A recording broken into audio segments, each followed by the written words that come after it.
Bienvenidas y bienvenidos. Gracias de nuevo por estar en este programa, un programa donde vamos a conversar con el doctor Edgardo Buscaglia, que está en México. Y bueno, pues ahora que estás en estos días en México, te saludo, te doy la bienvenida y te agradezco que estés aquí. Qué placer estar contigo, Carmen. Como siempre, Edgardo, gracias por estar aquí. Te propongo, para iniciar esta conversación, que ya te imaginarás tiene que ver con el momento que vive México, el momento de transición de gobierno. Estamos al fin del sexenio de Peña Nieto, a punto de iniciar el gobierno de Andrés Manuel López Obrador, con muchas interrogantes sobre cómo pueden venir las cosas y planteamientos muy específicos que ya se tienen que estar analizando en estos momentos. Venimos de la declaración de inconstitucionalidad de la Ley de Seguridad Interior de México. Hace unos días la Suprema Corte de Justicia declaró de cabo a rabo la inconstitucionalidad de esta Ley de Seguridad Interior, por un lado. Por otro lado, prácticamente de forma simultánea, el próximo gobierno de México, encabezado por Andrés Manuel López Obrador, está planteando la creación de una Guardia Nacional. Bueno, de hecho ha planteado un plan de paz y seguridad con 8 puntos, uno de los cuales es la creación de una Guardia Nacional, tomando un referente legal que existe en México, pero bueno, adecuándolo a la circunstancia que está proponiendo el nuevo gobierno. De esto hablaremos, si te parece, esta noche. De acuerdo. Y bueno, pues te propongo que escuchemos lo que nuestra colega Krupskaya Liz ha preparado en este reporte de CNN. De crear la Guardia Nacional. El presidente electo Andrés Manuel López Obrador ha optado por una militarización como nunca ha conocido el país. Es lo que señalan en un desplegado 128 organizaciones civiles, así como poco más de 500 académicos, activistas de derechos humanos y ciudadanos, quienes rechazan la propuesta de crear una Guardia Civil integrada por elementos de las policías del Ejército, de la Secretaría de Marina, así como de la Policía Federal. Ante ello, llaman con urgencia al presidente electo a detener la iniciativa en el Congreso. Esta propuesta forma parte del Plan Nacional de Paz y Seguridad presentado el pasado 14 de noviembre. Debe admitirse con toda franqueza que, dada la descomposición y la ineficacia de las corporaciones policiales de los 3 niveles de gobierno, resultaría desastroso relevar a las Fuerzas Armadas de su encomienda actual en materia de seguridad pública. Como comandante supremo de las Fuerzas Armadas, el presidente de la República tendrá el mando directo de la Guardia Nacional, misma que se integrará a la Secretaría de la Defensa Nacional como una fuerza adicional con identidad propia y bajo el mando operativo de su titular. Para algunos expertos, con esta decisión, el presidente electo y su equipo de seguridad reconocen la magnitud del problema. El presidente electo, Andrés Manuel López Obrador, no tiene de otra más que hacer uso de las fuerzas militares en materia de seguridad pública. Es, por supuesto, una iniciativa que debería de ser de transición. Ojalá y sea nada más los próximos 3 años en lo que se conforma la Guardia Nacional, y ojalá el mando operativo recaiga en un futuro en un mando civil. Señala además que en el camino la propuesta tiene no pocos retos. Si esta Guardia Nacional quiere ser un paliativo para que no tengamos policías estatales fuertes, profesionales, el tema de la seguridad está sujeta al fracaso. Necesitamos duplicar al menos el estado de fuerza de las policías estatales, pero que además funcionen bien y sean profesionales. Si los gobernadores no se siguen haciendo cargo de la seguridad de sus gobernados, esta estrategia va a ser insuficiente. En la iniciativa promovida por el Partido Movimiento de Regeneración Nacional, Morena por sus siglas, se establece la necesidad de reformar 13 artículos de la Constitución para dar un marco legal a la operación de la Guardia Nacional. Asumen que el retiro de soldados y marinos de las tareas de seguridad pública colocaría a diversas regiones y a sus habitantes en una total indefensión ante el crimen organizado. El presidente electo Andrés Manuel López Obrador dice esperar que de manera progresiva esta fuerza llegue a tener 150,000 integrantes y será evaluada su efectividad en los primeros 3 años. Krupskaya Liz, CNN, Ciudad de México. Gracias a Krupskaya Liz. Edgardo Buscaglia. Bueno, pues este es el panorama que nos deja aquí Krupskaya sobre el momento que se está viviendo en México. ¿Cómo lo ves? Estoy preocupado. Por un lado, hay una enorme oportunidad histórica debido a que el presidente electo llega con más del 52% de los votos, con un capital político que pocos presidentes tienen en el planeta, con el cual podría llevar adelante reformas de raíz que bajo condiciones normales son políticamente insostenibles. Y no veo que entre las propuestas que han generado los asesores del presidente electo se observe esa valentía histórica compatible con ese capital político que el presidente tiene. Observo que se están siguiendo las mismas políticas del pasado disfrazadas de otros nombres. La militarización, bien identificada por varias organizaciones mexicanas de sociedad civil, es un hecho. Las personas que están proponiendo este enfoque de la Guardia Nacional bajo controles militares en un país con miles de fosas comunes, decenas de miles de desaparecidos, cientos de miles de muertos, en donde la corrupción política y la represión militar han sido culpables de gran parte de estas muertes, agregarle más gasolina al fuego con cuerpos militares con diferentes uniformes, bajo controles militares, acostumbrados a violar los derechos humanos, es un gran error histórico. Estoy en desacuerdo con el experto que habló anteriormente en este video, Gerardo Rodríguez, que le da un tiempo de transición para que estas fuerzas militares cumplan con el objetivo de estabilizar la situación. Déjame mencionarte un punto aquí. Después te doy la alternativa, no quiero criticar. Solo el paréntesis, porque hablando de ese punto, se acaba de presentar una iniciativa por parte de Morena, como se mencionó en el reportaje de Krupskaya, para reformar varios artículos de la Constitución, y se está planteando una revisión al tercer año. En realidad, ¿es quien está planteando la revisión al tercer año o es quien la propone realmente esta modificación constitucional? La delincuencia organizada mexicana ha penetrado las instituciones y ha configurado las instituciones del Estado mexicano. Configurado las instituciones. Eso lo prueba con documentos extraídos del Archivo General de la Nación, colegas de primer nivel académico como Carlos Flores, de Ciesas. Y varios otros. Tenés al Estado configurado por la delincuencia organizada, a través de gobernadores, a través de ex jefes de secretarios de seguridad pública, etc.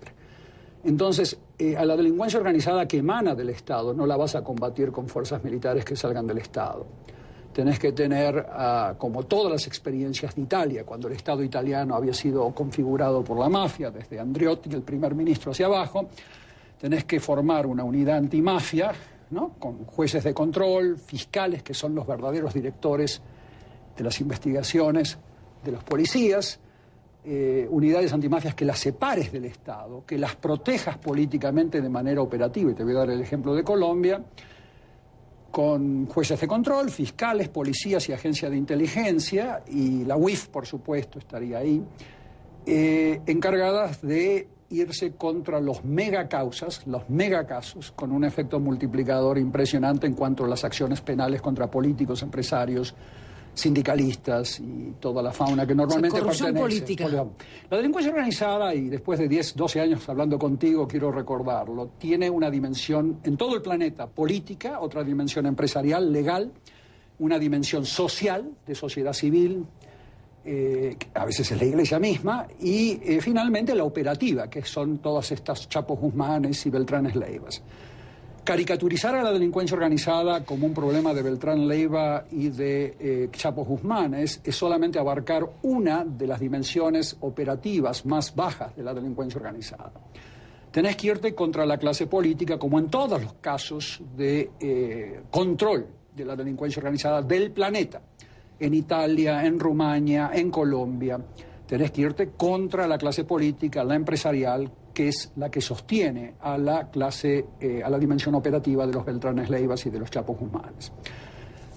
Hemos tenido casos aislados en donde la clase política mexicana se puso de acuerdo de irse contra el gobernador de Quintana Roo en su momento, Villanueva creo que se llamaba, pero casos muy aislados, y ahora contra los Duartes, pero esto tiene que ser un maxi proceso contra todos los niveles de la clase política. Entonces, las unidades antimafia, los pools antimafia, los task force, que llaman los americanos, son un grupo de 30, 40 personas probas que hayan ya demostrado que están dispuestas, capaces y hayan arriesgado su vida para combatir a la delincuencia organizada, que muchas veces están refugiados fuera del país o que trabajan dentro de este país, que yo tengo identificados, que yo sé quiénes son, conformarlos en una antimafia, separarlos de la institución, trabajan alrededor de una mesa y comenzar a irse contra las megacausas de delincuencia organizada política y generando un efecto dominó. Porque una vez que te vas contra los niveles más altos de la delincuencia organizada, eso cambia los incentivos de los grupos criminales que quedan atrás. Se acotan en su comportamiento y se comienzan a comportar como la delincuencia organizada alemana o la delincuencia organizada finlandesa.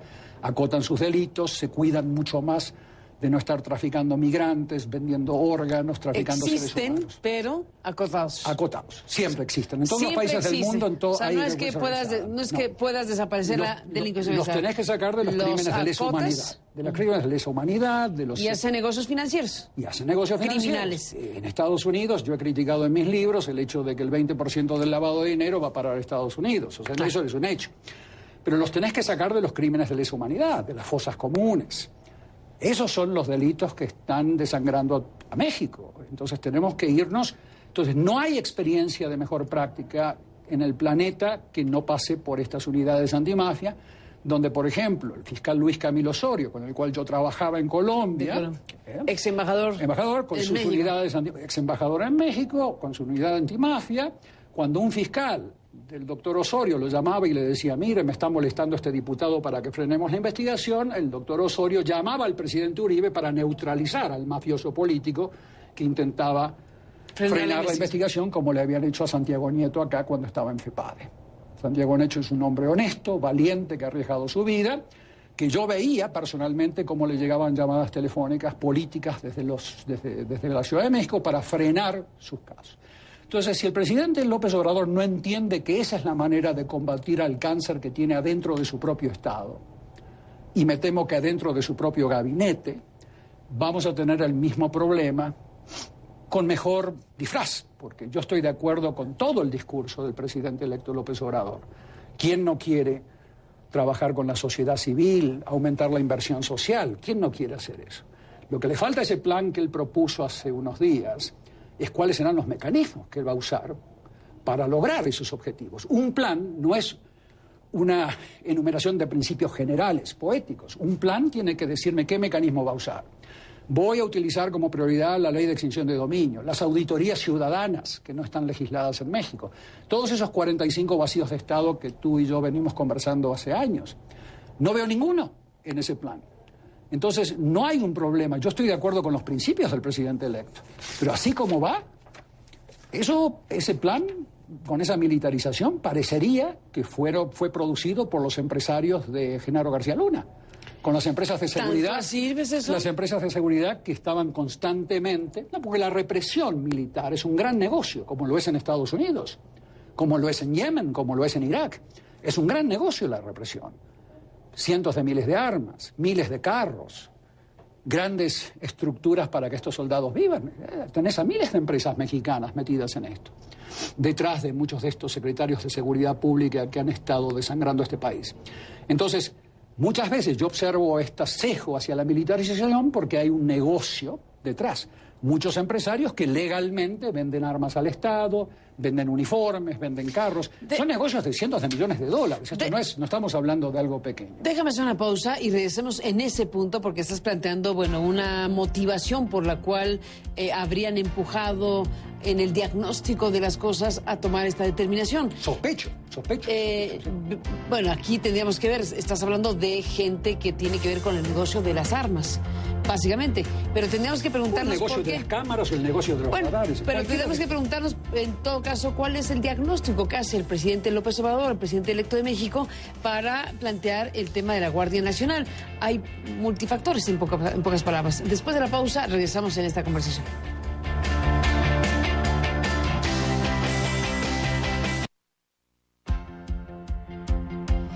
Bueno, regresamos en esta conversación con Edgardo Buscaglia. Antes de seguir en la charla, me gustaría escuchar lo que dijo Enrique Peña Nieto, el presidente de México.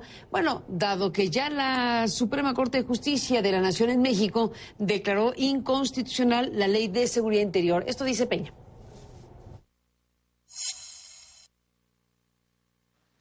Frente a esta realidad, es indispensable contar con un marco jurídico que regule la participación del Ejército, Fuerza Aérea y Armada en materia de seguridad interior.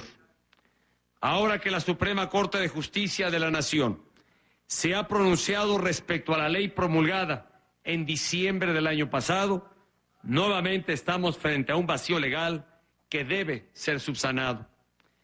Corresponderá a la nueva legislatura y al próximo gobierno dar la certeza jurídica necesaria para la actuación de las Fuerzas Armadas en materia de seguridad interior. Bueno, esto planteó el presidente de México y hoy mismo, el mismo 20 de noviembre, la fracción parlamentaria mayoritaria de Morena, en este caso coordinada por Mario Delgado, presentaron una iniciativa con varias reformas a la Constitución. 13 artículos de la Constitución se pretende modificar y fundamentalmente dotar de una nueva realidad jurídica a la llamada Guardia Nacional. Una Guardia Nacional que, se ha dicho, estará conformada por policías militares, policías navales, policía federal y será adscrita a la Secretaría de Defensa Nacional y dirigida por el secretario de la Defensa Nacional, que a la vez dirigirá, pues obviamente, al Ejército Mexicano. Bueno, la Guardia Nacional, dice Andrés Manuel, Edgardo, esta Guardia Nacional está en muchos lugares del mundo, está en España y menciona varios lugares del mundo donde existe esta figura de la Guardia Nacional. ¿Qué dirías tú sobre cómo operan esas guardias nacionales y qué se está planteando en México?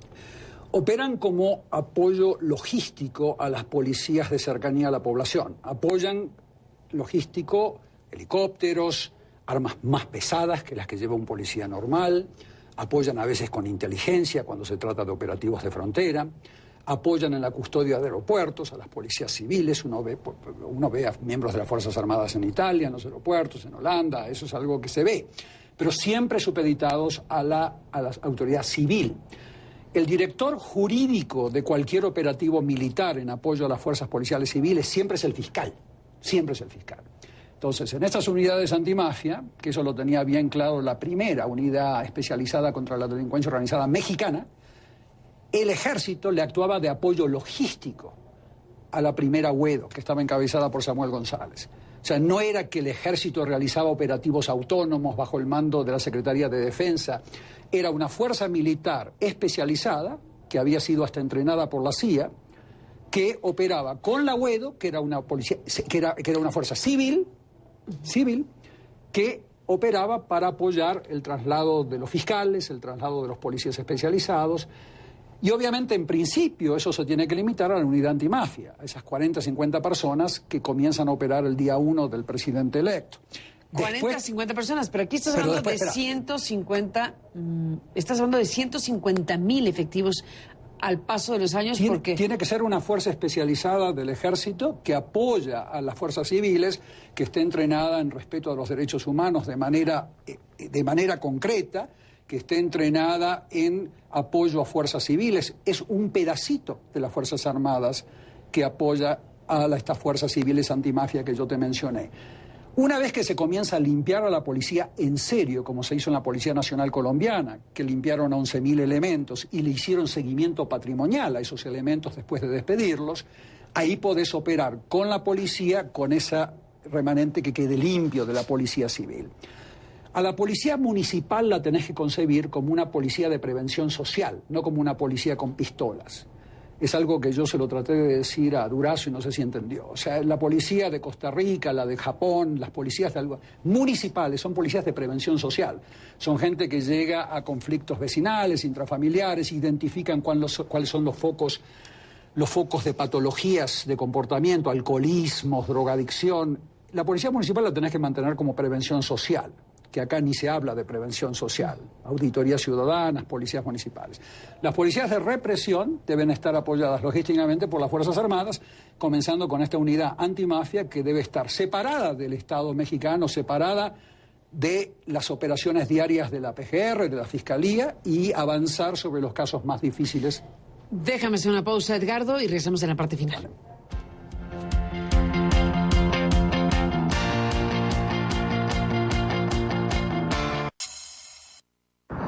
La estrategia de paz y seguridad gira en torno a atacar las causas, a atender a los jóvenes y rescatar los valores del pueblo. La creación de la Guardia es solo uno de los 8 puntos del Plan Nacional de Paz y Seguridad. ¿Qué es lo que se propone? Formar una Guardia Nacional como institución del Estado, cuya función sea la de participar en la salvaguardia de los derechos de las personas y sus bienes, y preservar el orden y la paz pública, así como los bienes y recursos de la nación. Que la Guardia Nacional tenga una estructura operativa, legal y legítimamente establecida, con capacidad de resolver el problema de la seguridad en el ámbito federal, que luego deberá permear el estatal y el municipal. Bueno, Edgardo Buscalia, se nos acabó el tiempo. Este fue Mario Delgado presentando la iniciativa. ¿Con qué te despides? Le respondo a Mario Delgado. Esos 8 puntos del plan no tienen mecanismos. Todo plan tiene que tener mecanismos concretos. Los mecanismos que han dado resultados en 67 países y redujeron la delincuencia organizada son en el ángulo de prevención social, sociedad civil, que tanto le interesa a este gobierno. Son mecanismos como las auditorías ciudadanas, reasignación social de bienes decomisados para que sean reasignados estos miles de millones de dólares de propiedades decomisadas, atención a víctimas, reparación a las millones de víctimas, eso en el ángulo social. En el ángulo de desmantelamiento patrimonial de políticos y empresarios necesitas tener a gente como Santiago Nieto utilizando leyes de extinción de dominio con causales mucho más amplias. En el ángulo judicial, ya hablamos en el programa, necesitas tener esas unidades antimafia, con fiscales, jueces, policías y unidades de inteligencia trabajando juntos.